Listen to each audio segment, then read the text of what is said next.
So, ayun mga Sonic, good morning po sa inyo lahat. So, dumating na yung ating mga warriors, yung tatlo nating itirinading sa Santa Rosa, Nueva Ecija. So, ito sila mga Sonic. So, ayan. Yung ating mga ibon.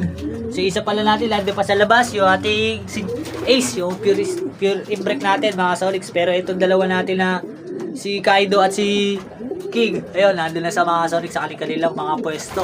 So, ayan.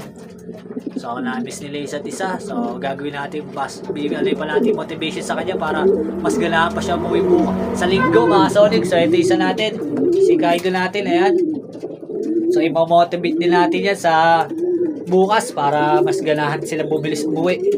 So, gagamitan na natin sana ng technique. Bubra, yung technique natin gagamitin. So, yung ating in-break, nasa labas pa. Si Ace natin, mga Sonic, nandun pa siya sa labas.